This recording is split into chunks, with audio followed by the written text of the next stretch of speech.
Assalamualaikum warahmatullahi wabarakatuh. Innal hamdalillah nahmaduhu wa nasta'inuhu wa nastaghfiruh wa na'udzu billahi min syururi anfusina wa min sayyiati a'malina. May yahdihillahu fala mudilla lahu wa may yudlil fala hadiya lahu. Asyhadu an la ilaha illallah wahdahu la syarika lah wa asyhadu anna Muhammadan 'abduhu wa rasuluh. Allahumma shalli 'ala Muhammad wa 'ala alihi wa ashabihi wa man tabi'ahum bi ihsanin ila yaumiddin. Ya ayyuhalladzina amanu taqullaha haqqa tuqatih wa la tamutunna illa wa antum muslimun. Ya ayyuhan nasu taqu rabbakumul ladzi khalaqakum min nafsin wahidah wa khalaqa minha zawjaha wa batha minhuma rijalan katsiran wa nisaa'a wa taqullaha alladzi tasaaluna bil arham innallaha kana 'alaikum raqiba. Ya ayyuhalladzina amanu taqullaha wa qulu qawlan sadida yuslih lakum a'malakum wa yaghfir lakum dzunubakum wa man yuti'illaha wa rasulahu faqad faza fawzan 'azima amma ba'd. Fa inna asdaqal hadits kitabullah wa khairal hadi hadi Muhammadin sallallahu alaihi wasallam. Wa syarrul umuri muhdatsatuha fa inna kulla muhdatsatin bid'ah wa kulla bid'atin dhalalah wa kulla dhalalatin finnar. Ikhwan fid din wa khati fillah rahimani wa rahimakumullah. Malah kita senantiasa meningkatkan ketakwaan kita pada Allah Subhanahu wa taala dengan ketakwaan yang sebenar-benarnya, yakni menjalankan perintah-perintah Allah dan Rasul-Nya serta meninggalkan larangan-larangannya. Kita semua tentu sudah memahami bahwa Allah Subhanahu wa taala menciptakan makhluknya ini bukanlah suatu kesia-siaan, akan tetapi memiliki tujuan yang agung, yakni untuk beribadah, menyembah hanya kepada Allah Azza wa Jalla. Wa ma khalaqtul jinna wal insa illa liya'budun. Dan tidaklah kami ciptakan jin dan manusia kecuali hanya untuk menyembahku. Maka disinilah poin yang akan kita bahas di sore hari ini. Bagaimana seseorang bisa merasakan bahwasanya hidupnya ini gersang. Bagaimana hatinya itu bisa menjadi hampa. Itu tentu memiliki sebab. Nah, ini harus kita bahas, harus kita ilmui. Agar supaya kita memahami penyakit-penyakit akut seperti ini yang bisa merusak agama kita dan menghindarkan diri kita dari kebinasaan. Dan awal dari kerusakan ini bisa kita rasakan dengan hati. Karena sesuatu yang dinamakan nikmat, itu sesungguhnya yang merasakan adalah hati. Kelezatan iman, itu yang merasakan adalah hatinya. Bagaimana kalau misalnya hati tersebut tidak bisa merasakan? Tidak bisa merasakan kelezatan dari keimanan misalnya, maka ada masalah di dalam hatinya tersebut. Berkaitan pula dengan hal ini adalah kenikmatan dalam beribadah. Seseorang tatkala tercabut nikmatnya dalam ibadah ini, maka hatinya pasti akan gundah gulana. Dia melakukan sholat, melakukan puasa, beramal soleh, tidak merasakan apa-apa. Seperti hanya sebuah seremonial biasa saja. Ini suatu musibah. Dan terkadang ini menghinggapi banyak dari kaum muslimin. Mereka tidak menyadari bahwa keimanannya sudah hancur. Dan yang bisa dia rasakan sebenarnya adalah apa yang ada dalam hatinya.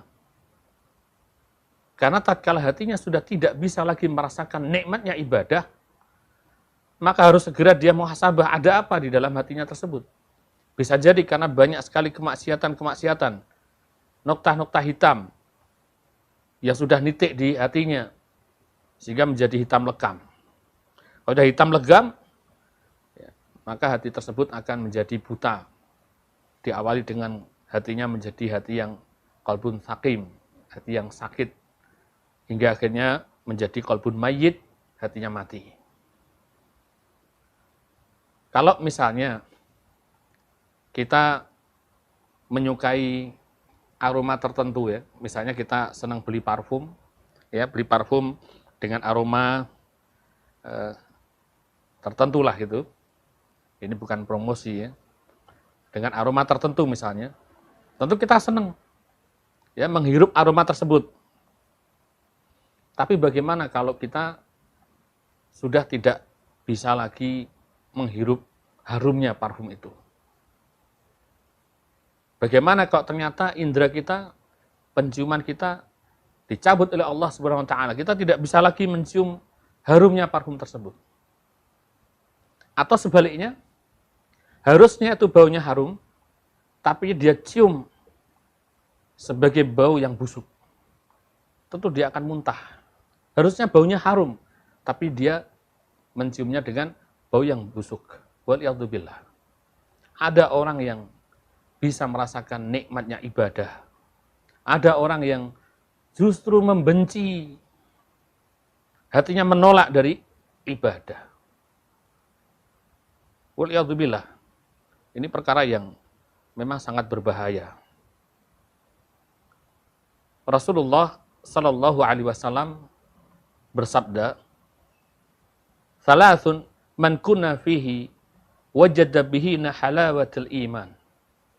Ada 3 sifat yang itu jika ada pada diri seseorang, dia akan meraih manisnya iman.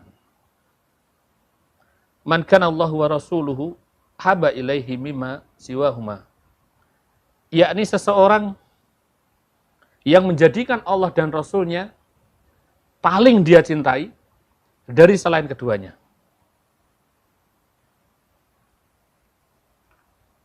Wa an yuhibbal mar'a la yuhibbuhu illa lillah.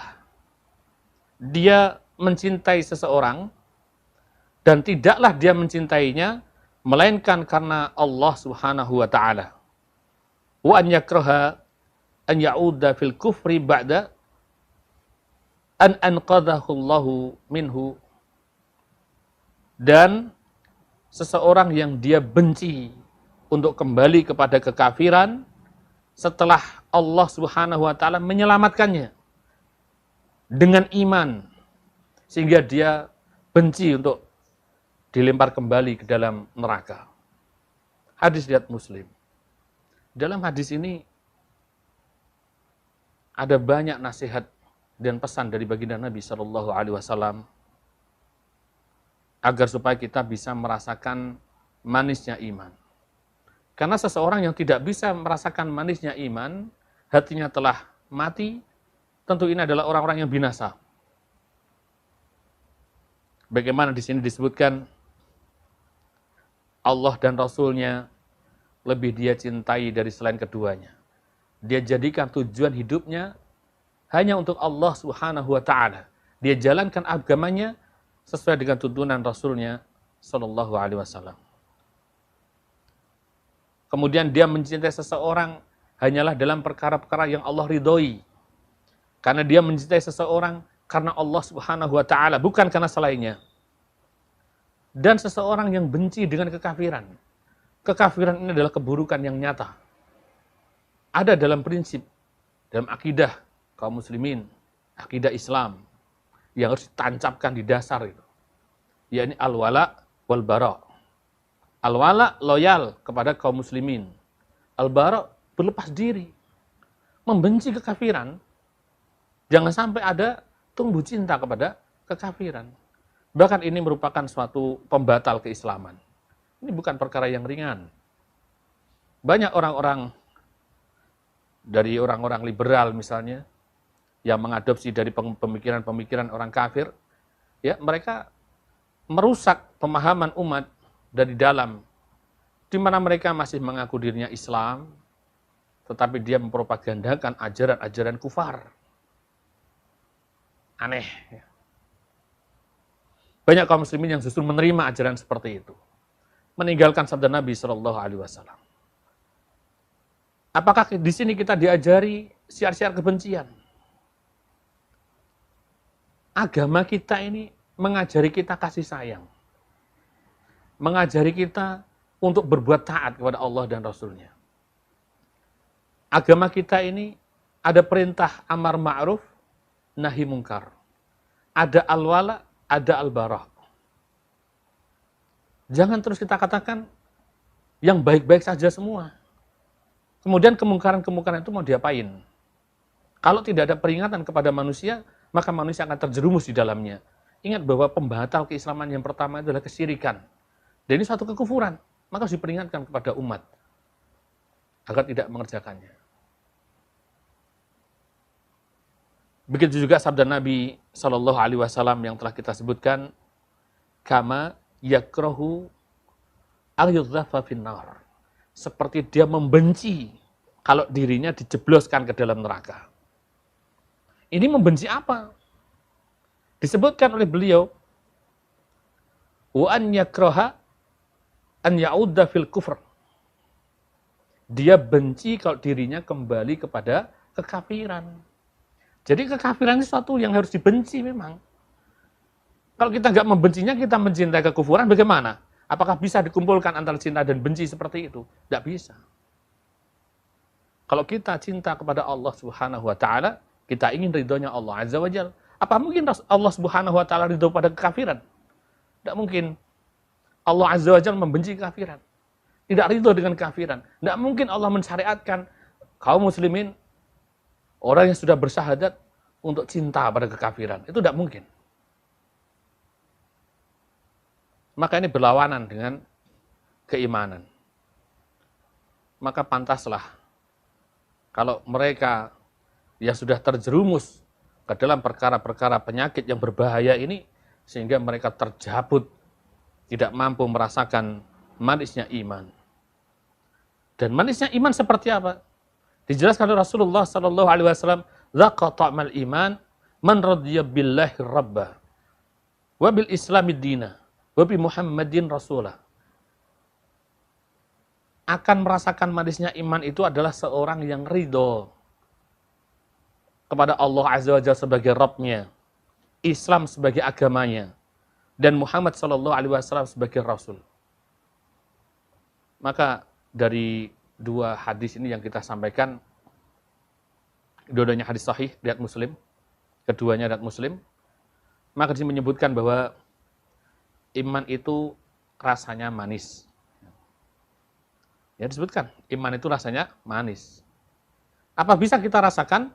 Bisa. Bisa kita rasakan.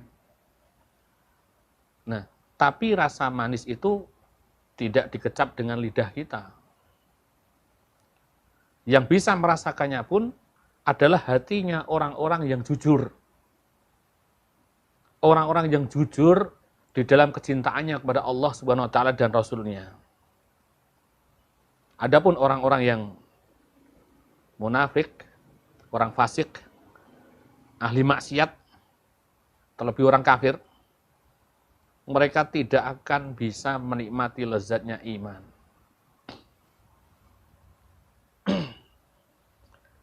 Nah, jadi kalau kita sudah paham bahwa iman itu manis, lezat, dan bisa memang kita merasakannya, maka tentu kita juga akan bisa merasakan manisnya ibadah. Karena ibadah itu maknanya luas. Semua yang Allah ridhoi, yang Allah cintai, baik berupa perkataan, perbuatan maupun batin, zahiran wa batinan, itu adalah ibadah. Dan itulah termasuk di dalamnya iman. Iman bukan hanya qaul. Iman itu bukan hanya perasaan hati saja. Bukan, tapi iman itu meliputi semuanya. Harus dibuktikan dengan perbuatannya. Perkataan, perbuatan, hati, dan iman itu bisa bertambah dengan ketaatan, berkurang dengan kemaksiatan. Kita ambil contoh misalnya dalam masalah sholat.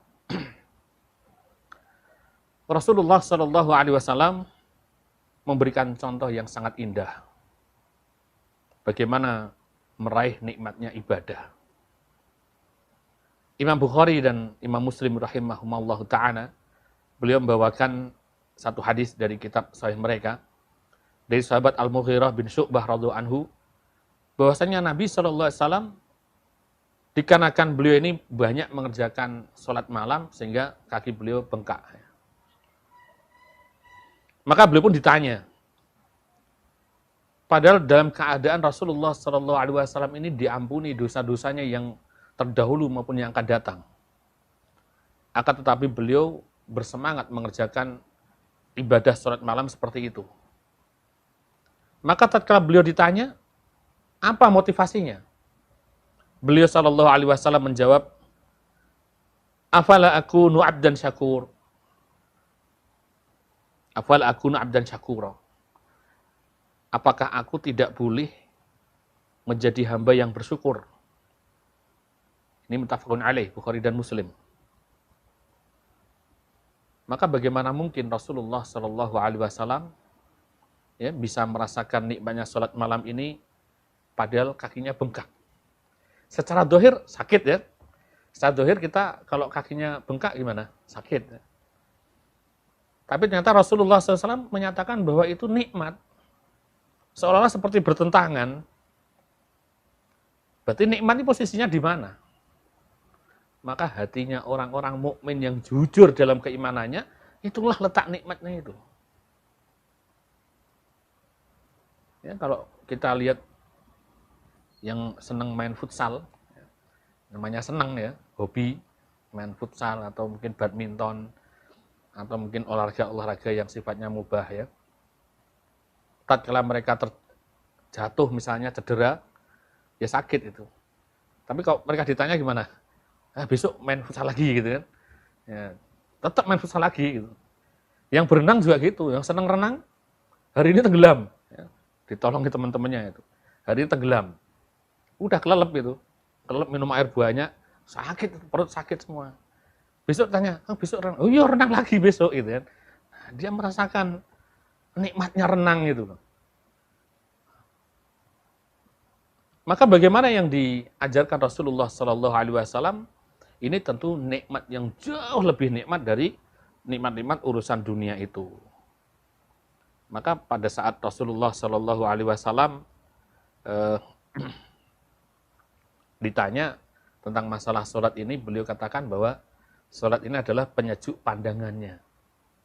Penyejuk pandangannya. Dan yang menggembirakan hatinya. Kalau kita ingin merasakan nikmatnya ibadah, ya harusnya kita mencontoh Rasulullah Sallallahu Alaihi Wasallam. Apakah sholat kita ini bisa menjadikan pandangan kita menjadi sejuk, ataukah hati kita gembira, atau terbebani? Wah, ini sholat asar ini 4 rakaat ini ya. Wabut wis ngantuk wis. Enak ini barang. Loh, malah gitu ya. Nah, ini gimana merasakan nikmatnya ibadah kalau begitu ya? Enggak. Ingat tadi pas waktu futsal itu gimana? Untuk ngejar urusan dunia itu gimana? Pas waktu futsal bal-balan atau mungkin renang atau mungkin yang lainnya lah yang disenangi apa, atau sepedaan ya, sekarang mungkin goes gitu lagi usum ya, seneng itu kan ya, itu aja semangat seneng gembira hatinya. Lah ini dia melaksanakan perintah Allah Subhanahu Wa Taala kok justru tidak merasa gembira. Ini yang tadi kita sampaikan, ada orang yang mencium baunya parfum yang harusnya itu wangi tapi oleh mereka tercium bau busuk. Itu sesuatu yang wangi, tapi tidak paham. Dia pahami bahwa itu sebagai sesuatu yang busuk, sehingga mereka nggak suka. Terbalik ini. Makanya keimanan lawannya ya kekufuran. Maka tidak mungkin itu bisa berjalan beriringan, itu tidak mungkin. Seseorang yang mengerjakan kekafiran, mengatakan aku ini beriman, sudah didustakan di awal itu. Nah, kemudian masalah ibadah yang lain, misalnya ibadah puasa. Orang yang berpuasa ini perutnya lapar, secara fisik ya tentu ya, butuh perjuangan yang ekstra. Tenggorokan itu terasa kering. Ya. Gimana kalau orang yang melaksanakan ibadah seperti itu tidak paham dengan hakikat ubudiyah, nggak paham dengan hakikat ibadah, yang ada mutung, ya dilaksanakan dengan sesuatu yang berat. Apa enaknya seseorang melaksanakan suatu perbuatan, dia merasa berat, tertekan. Enak enggak itu? Enggak enak. Antum dikasih makan apa? Yang antum senangnya apa? Misalnya sate kambing ya. Sate kambing. Enak toh sate kambing. Seneng. Oh sama gulenya Ustaz. Oh yo, enak itu. Seneng. Tapi bagaimana kalau misalkan ya antum dalam kondisi tertekan? Antum tertekan, kondisi tertekan. Anak garis bawah yang tertekan ya. Antum merasa tidak enak. Dalam kondisi yang tidak nyaman, ya. Mungkin saat itu antum ditawan mau dibunuh misalnya. Ya, ini sebelum kamu dibunuh kamu makan sate kambing dulu. Enaknya di mana? Dia makan sampai redek itu. Enaknya di mana? Enggak enak. Jadi enggak enak. Ya, sama dengan orang-orang yang tidak bisa merasakan nikmatnya ibadah.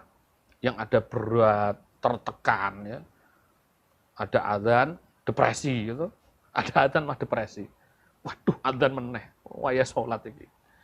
Gimana keimanan seperti itu? Ya, nah, makanya ini yang memang ya penyakit-penyakit seperti ini bisa menjadi penyakit masyarakat. Ya, syubhat dan syahwat sudah nggak karu-karuan seperti ini, maka harus kita jelaskan. Maka seseorang yang memiliki keimanan yang benar, dia paham ibadah itu untuk apa. Puncaknya orang-orang yang sudah mengenali Rabb-nya, yakni ma'rifatullah. Ujungnya ke situ. Kalau kita membahas kitab-kitab tauhid, tentu kita akan paham. Ya, kalau seseorang yang tidak ma'rifatullah, yang tidak paham, apa ma'rifatullah itu? Ya, sering kita jelaskan masalah ini. Ya, tapi memang berkaitan dan itu memang dasar. Ma'rifatullah azza wa jalla bil qalbi. Ma'rifatan tastalzimu qabula ma syara'ahu wal id'ana wal inqiyada lahu wa takimu syariatihi allati ja'a biha Rasulullah Muhammad sallallahu alaihi wasallam. Jadi yang dimaksud mengenal Allah itu apa? Yaitu mengenal Allah dengan hati, di mana hati itu akan menerima, ya, hati ini akan menerima apa-apa yang Allah syariatkan. Jadi hatinya menerima, ridho dengan apa-apa yang Allah syariatkan, dia tunduk, patuh, melaksanakannya. Stop sampai di sini dulu. Ya. Seseorang yang mengenal Allah Azza wa Jal, maka hatinya akan menerima apa-apa yang disyariatkan. Kalau diperintah suruh sholat, suruh puasa, nerimo enggak? Ya, yuk nerimo, tapi yo, nah, itu namanya enggak nerimo itu. Ya, nerimo gerundel namanya itu. Yang Allah digerundeli. Ya, maka nerima ya harus betul-betul yang menerima. Yang terima seperti apa? Yang dia menerima apa-apa yang Allah syariatkan, kemudian apa? Tunduk patuh. Dia tunduk, patuh, taat melaksanakannya. Ya, itu kalau memang benar-benar menerima ya melaksanakan itu dengan penuh ketundukan, dengan kepatuhan, dia taat. Kemudian dia melaksanakan itu sesuai dengan apa yang dibawa oleh Rasulnya, ya Rasulullah Muhammad Sallallahu Alaihi Wasallam. Nah itulah kalau seorang mengenal Rabb-nya. Nah kalau hatinya seorang manusia itu tidak kenal Rabb-nya, nah ini dalam kitab Ighatsatul Lahfan. Ya, dalam kitab Ighatsatul Lahfan dibahas oleh Imam Ibnu Qayyim rahimahullah ta'ala. Bahwa hati manusia itu diciptakan itu ada tujuannya. Fungsinya. Jadi fungsi dan tujuan hati ini apa? Diciptakan Allah untuk apa? Pernah enggak antum mempelajari itu? Hati manusia diciptakan Allah untuk apa? Nah, kalau antum ngerujuknya ke para penyanyi ya hatiku untukmu gitu. Mana gombal tok isine kuwi. Nek merujuknya ke para penyanyi ya hatiku hanya untukmu. Wong hidup matiku ya untukmu gitu kan. Ya rusak kalau rujuknya ke sana. Jadi hati manusia ini diciptakan Allah Azza wa Jalla punya fungsi. Fungsinya apa? Untuk mengenali Rabb-nya. Untuk mengenali Allah Azza wa Jalla. Maka tatkala hati manusia itu tidak mengenali Rabb-nya, tidak rindu kepada Allah, tidak ingin ketemu sama Allah Subhanahu wa taala, maka la yarif syai'a. Maka hati itu dikatakan tidak tahu apa-apa. Hatinya buta itu. Jadi hatinya buta, tidak tahu apa-apa. Karena dia sudah melenceng dari fungsi yang sebenarnya. Hati yang rusak. Nah, maka dari itu Rasulullah sabdakan berkaitan dengan orang yang berpuasa itu bahwasanya as-shaimu farhatani. Jadi orang yang berpuasa itu ada dua kebahagiaan. Inda fitrihi, ya, kebahagiaan yang pertama adalah ketika dia berbuka puasa, warfahatun inda liqa'i rabbih. Kemudian kebahagiaannya adalah ketika dia bertemu dengan Rabb-nya. Ini hadis Bukhari dan Muslim. Karena hati manusia itu harus ada asyauq, kerinduan kepada Allah Subhanahu wa taala. Bukan lari. Ya, diperintah Allah Azza wa Jalla. Kita connect dengan Allah Azza wa Jalla, kita tundukkan hati kita untuk ibadah di hadapan Allah Subhanahu wa taala. Kenapa tidak ada rasanya apa-apa? Kenapa tidak merasakan apa-apa? Yang ada malah pengen selesai. Nggak kangen toh sama Allah, nggak rindu toh sama Allah. Nggak pengen ketemu sama Allah Subhanahu wa taala. Tatkala dunia yang kita kejar ini yang melalaikan kita, tatkala itu yang kita utamakan, kita kesampingkan Allah Subhanahu wa taala, ya, terus-terusan seperti itu, kemudian kita mati misalnya. Atau jangan kita, orang lain, ya. Misalnya mereka yang melakukan seperti itu, dia mati, dia mau ketemu siapa? Adakah orang-orang yang di dunia yang tadi dia kejar, dia harapkan ridhonya, adakah mereka yang bisa menolong? Tidak ada sama sekali. Ingat ya, sekarang ini kita juga sedang diuji dengan wabah, orang mati tiap hari terjadi, ya, kematian begitu mudahnya. Ya, kemarin bersama kita, besoknya tiada. Kita lihat di rumah sakit, ya, hampir tiap hari ada kematian terus. Hendaknya ini menyadarkan kita harus segera, ya, banyak-banyak kita zikrul maut. Orang yang paling cerdas itu adalah orang yang paling banyak mengingat kematian. Karena kalau orang mengingat kematian itu punya hikmah tiga, ya, 3 hikmah yang dia dapatkan nanti kalau dia banyak mengingat kematian. Yang pertama adalah segera bertaubat. Dia begitu banyak mengingat kematian, dia akan segera bertaubat. Yang kedua, ya, dia memperbaiki amalannya. Dia semakin memperbanyak amal solehnya. Kemudian yang ketiga, dia qanaah terhadap dunia. Dia semakin qanaah, ingat mati, lihat berapa triliun, berapa miliar harta yang ditinggalkan, tidak manfaat. Tidak manfaat sama sekali.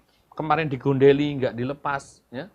Wah, ada misalkan dia punya tanah, ya, mau dijual untuk pondok pesantren misalnya, nggak dilepas. Wah, kalau nggak 1 meter sekian, ya, nggak saya lepas misalnya begitu. Ya. Eman-eman.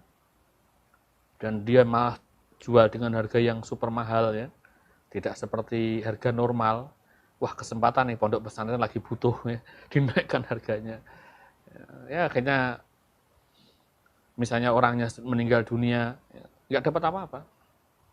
Coba kalau diwakafkan misalnya, wah ini punya tanah 3 hektar ini Ustadz, anak titipkan ke antum misalnya untuk bikin pondok pesantren. Ya Masya Allah, setelah diikrarkan wakaf, mati. Alhamdulillah. Ya. Masya Allah, mati dalam keadaan beramal saleh. Nah, tapi kalau sebaliknya, ya, malah dimahalkan, kemudian dia mati, nggak dibawa itu hartanya itu. Bahkan bisa jadi carut-marut pertentangan urusan dunia, rebutan waris. Ya, maka hati orang-orang mukmin tentu tidak demikian. Dia justru akan zuhud. Ya, ingat dari sabda Nabi SAW, izhad fid dunya, zuhudlah kalian pada dunia. Zuhudlah kalian pada dunia. Contoh lagi, misalnya kita melihat orang yang sedang diet. Orang diet itu tersiksa enggak itu, ya? Dia mau makan dibatasi sendiri, ya. Wah, nanti tubuh saya jadi gemuk misalnya gitu. Nah, kalau tujuannya baik misalnya, ya mungkin dia terlalu gemuk sehingga pengen menormalkan lagi biar supaya suaminya tambah cinta gitu, ya. Ya tentu dengan batasan-batasan yang jangan sampai memudaratkan dirinya, ya. yang tadinya kebablasan makannya ya rodok direm, itu tentu ini baik kalau yang seperti itu ya. Bukan yang melampaui batas, akhirnya malah gak gelem mangan apa-apa ya mati ya, malah meninggal akhirnya malah itu. Nah ini tentu memudaratkan, tidak boleh. Ya. Tapi kalau yang memang sekedar dia menahan diri agar tidak kebablasan, justru itu diperintahkan. Dia tahan hawa nafsunya untuk makan itu dia tahan ya. Enggak, saya pengen normal saja. Saya pengen biar tubuhnya ideal, biar suami saya tambah cinta. Ya. Enggak apa-apa. Boleh kalau seperti itu. Ya tentu dia harus menahan seperti itu ya. Bahkan dia mungkin akan menderita karena sahabatnya tentu nafsunya itu bergolak, pengen makan ini, pengen makan. Wah ini ada bakul ini lewat, tangting pengen dituku. Ya, dia tahan semua itu. Nah, tapi karena dia ingin mendapatkan hasil yang baik, maka dia pun rela, ya rela dan bersemangat untuk menjalankan program tersebut. Maka seorang yang beribadah kepada Allah Subhanahu wa taala harus tahu ya, apa yang dia dapatkan dari ibadahnya itu. Maka dia luruskan niat itu hanya untuk Allah Subhanahu wa taala agar supaya ibadahnya bisa diterima oleh Allah Azza wa Jalla. Dan dia ada harapan, tatkala dia mengerjakan suatu ibadah ada harapannya. Harapannya apa? Agar dia mendapatkan balasan dari Allah Subhanahu wa taala, balasan yang indah tentunya di akhirat.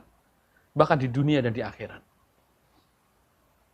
Maka seluruh penderitaan yang dia rasakan, mungkin karena tadi puasa ya dia nahan lapar juga, semuanya tidak akan menjadi beban yang berat. Ya. Karena dia yakin, dia paham bahwa lapar dan dahaganya itu karena dilandasi dengan keimanan, nanti akan berbuah menjadi suatu kenikmatan.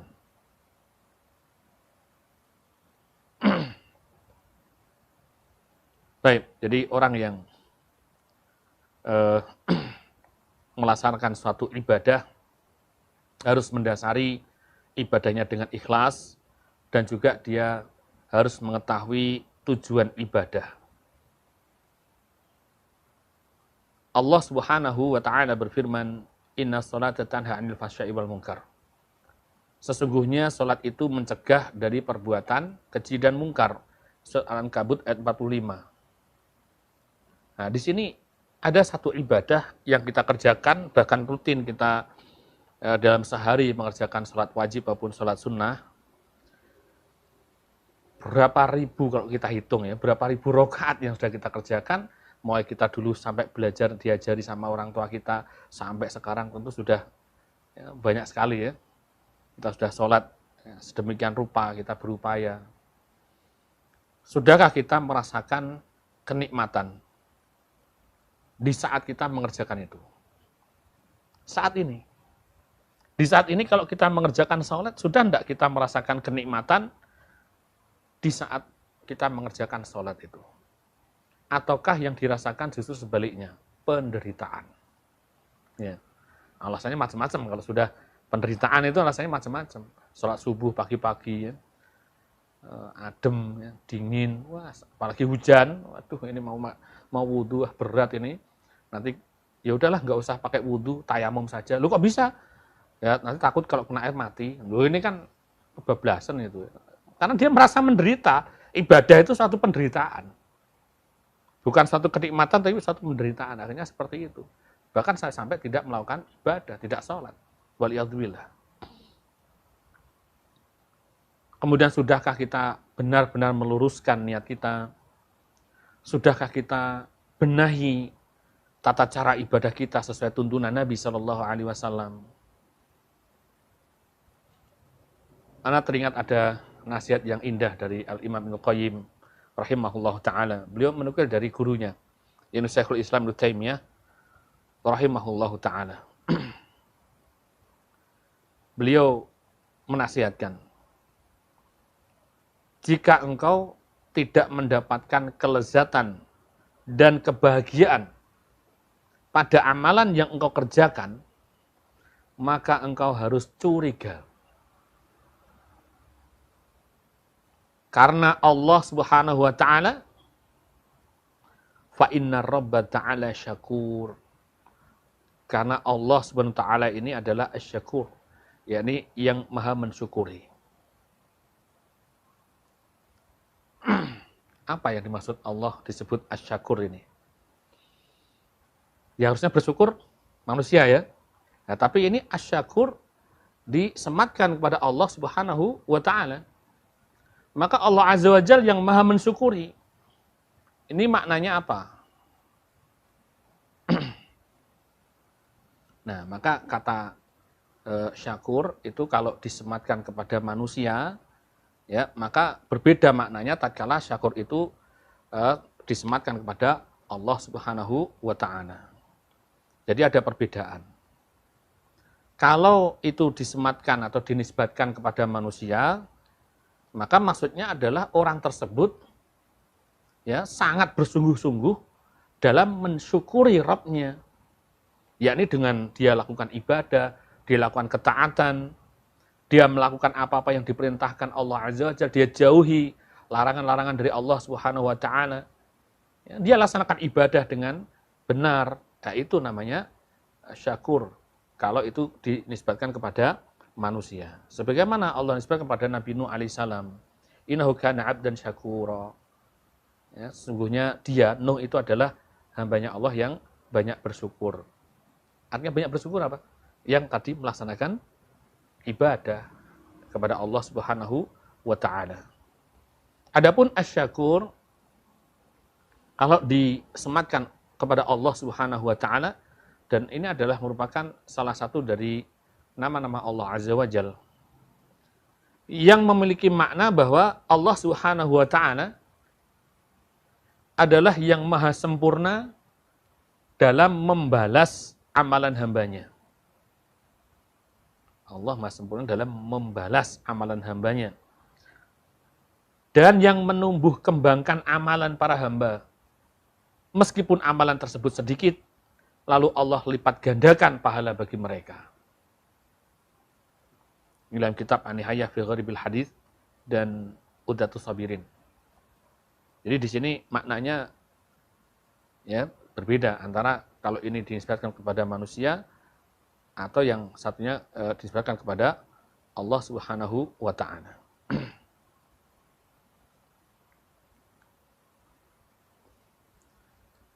Nah, adapun tadi kita sebutkan nasihat dari Syekhul Islam Ibnu Taimiyah rahimahullahu taala kepada Ibnu Qayyim rahimahullah. Maka di sini dijelaskan bahwasanya maksudnya adalah Allah Azza wa Jalla pasti memberi bagi orang yang beramal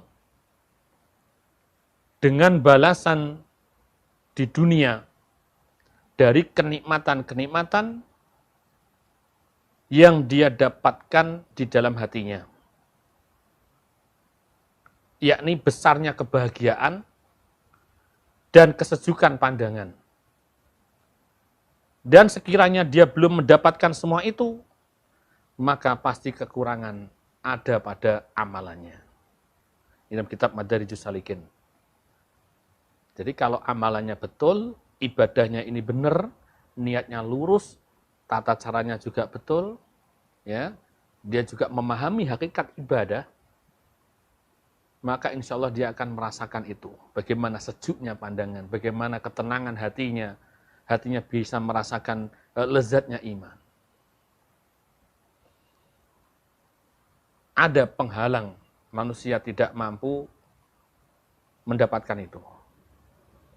Imam Ahmad bin Hanbal rahimahullahu ta'ala, beliau mengatakan, aku beribadah kepada Allah Subhanahu wa taala selama 50 tahun.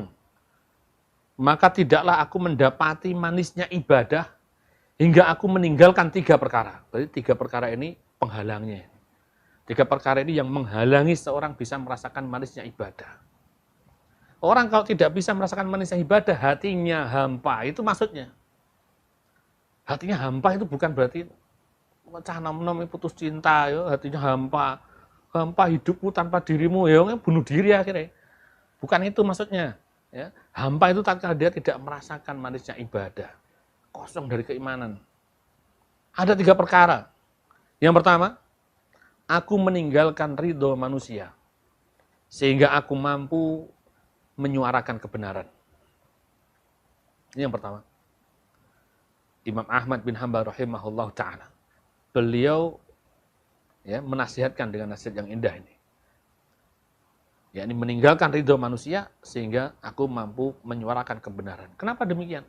Ya karena kalau tatkala kita mengharapkan ridho manusia, tatkala manusia itu dalam keadaan rusak, dia berperilaku keji misalnya, orang mau menyampaikan kebenaran nggak jadi. Amar ma'ruf nahi mungkar nggak jalan.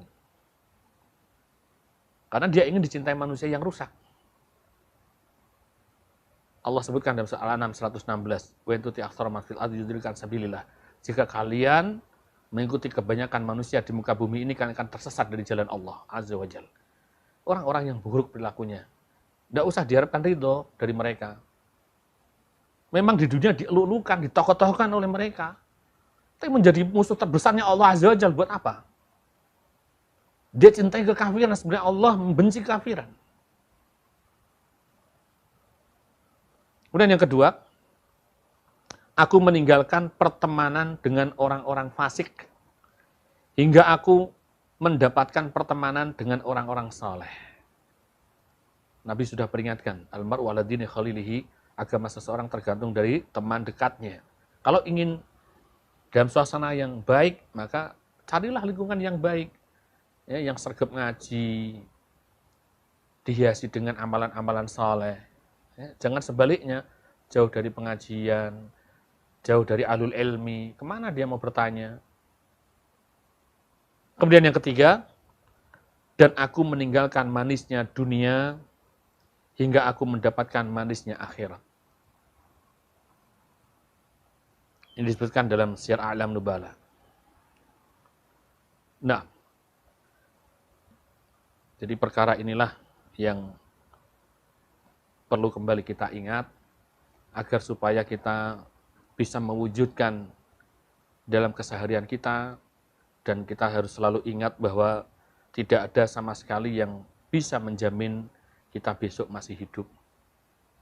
Tidak ada yang bisa menjamin. Maka selalu kita mengingat kematian agar supaya kita segera bertaubat pada Allah Subhanahu wa taala, bertaubat dengan taubatan nasuha agar semua dosa-dosa yang telah lalu ya semuanya diampuni oleh Allah Azza wa Jalla, baik dosa besar maupun kecil. Kemudian bersemangat kita beramal saleh dan sudahlah kita zuhud pada dunia. Zuhud pada dunia. Nah, wallahu a'lam bishawab. Ya, mungkin itu yang kita sampaikan di kajian sore hari ini. Mungkin ada pertanyaan? Fadhal.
Langsung dijawab. Langsung on ya. Nah, baik. Jadi yang ditanyakan itu berkaitan bagaimana kiat-kiat agar supaya iman tetap stabil di saat pandemi, dan bagaimana kiat-kiat agar tidak ini futur ini ya, tidak futur dalam menuntut ilmu di saat kajian. Saat ini banyaknya hanya kajian online. Nah, tadi sudah kita bahas ya sebagian di kajian kita, sudah kita sampaikan beberapa ya kiat-kiat bagaimana biar supaya iman itu tetap kokoh. Maka yang pertama, ada nasihat dari ulama kita, diantaranya dari Syekh Salim Id Al-Hilal. Ini dalam kitab Bajatul Nadirin, Syarah Riyadhus Shalihin. Ini kajian kita juga kita bahas. Ya. Di antaranya yang pertama adalah menolong agama Allah Subhanahu wa taala. Kemudian yang keduanya, ini kalau sudah terperinci nanti bisa satu kajian tersendiri itu. Nah, jadi yang kedua, memiliki iman yang kokoh. Ingat definisi iman. Iman itu bertambah dengan apa? Bertambah dengan ketaatan, berkurang dengan kemaksiatan. Jadi nek pengen imannya tambah kuat, ya lakukan amal soleh. Nek pengen imannya tambah remuk, ya maksiato kan gitu. Tapi ini tentu kita bisa memilihnya dengan baik ya. Mana yang maksiat, mana yang amal soleh kan jelas kan. Tinggal nanti lawannya siapa ya, hawa nafsu. Maka selisilah hawa nafsu. Yang ketiga, berinfak di jalan Allah Azza wa Jal. Kemudian yang keempat, berdoa kepada Allah Subhanahu wa taala. Kita senantiasa mohon pada Allah Azza wa Jal agar supaya kita diberikan kesabaran, dikokohkan iman kita, dimantapkan hati kita agar tetap di atas keimanan. Kemudian yang kelima, ya, amar ma'ruf nahi mungkar, melaksanakan kemakrufan, ya, menyeru kepada yang ma'ruf dan menghindari yang dilarang dan juga mencegah kemungkaran. Kemudian yang keenam adalah dengan tadabbur Al-Qur'an. Karena hati manusia itu bisa berkarat. Ya, hati manusia bisa berkarat. Dan karat itu akan bisa rontok ya, dengan dua cara. Satu dengan mengingat kematian, yang kedua adalah dengan tilawatil Qur'an. Dan kita mentadabburi Al-Qur'an. Maka insya Allah hati itu akan rontok, yang korosi-korosinya itu akan rontok. Ya. Apa korosi? Yang berkarat. Ya. Kemudian yang ketujuh, mencontoh orang-orang soleh. Menjadikan orang soleh menjadi qudwahnya. Ya. Bagaimana Rasulullah SAW dan para sahabat itu kita contoh dalam semua kehidupan kita. Dalam kehidupan berumah tangga, dalam ibadah kita, dalam muamalahnya, ya dicontoh. Karena itu ada sebaik-baik contoh. Yang kedelapan yaitu ya cinta pada Allah dan Rasulnya. Kemudian yang kesembilan, mencintai orang lain karena Allah, membencinya pun juga karena Allah. Tadi sudah masuk di pembahasan. Yang berikutnya, benci kepada kekufuran dan kembali kepadanya. Tadi sudah kita jelaskan juga.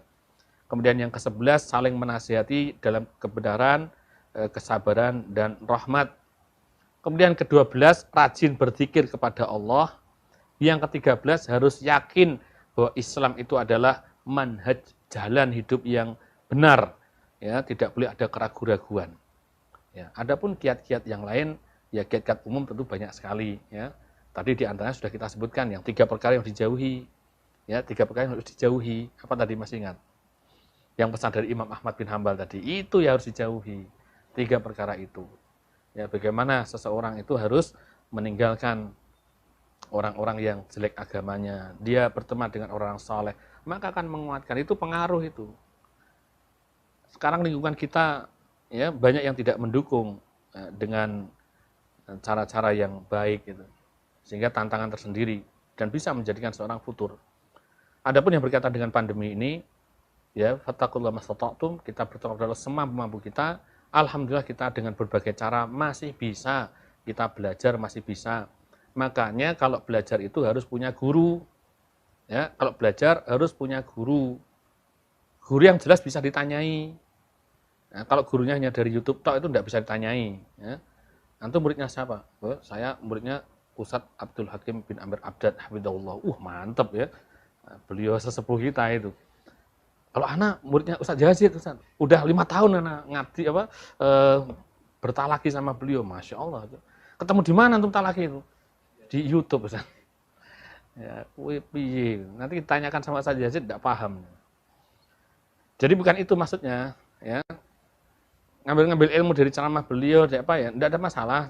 Tapi harus punya guru yang memang guru beneran, yang orangnya ada, ditanyai. Kalau ada bingung ya, ini begini, tanya kepada gurunya, tanya pada gurunya. Ya, Ustadz ini bagaimana? Ada orangnya, jadi bisa tanya jawab begitu. Ya kayak gini contohnya kan bisa tanya jawab langsung. Ya, kalau tidak puas bisa jabri ke anak gitu. Nah, ya wallahu alam, kurang lebih demikian.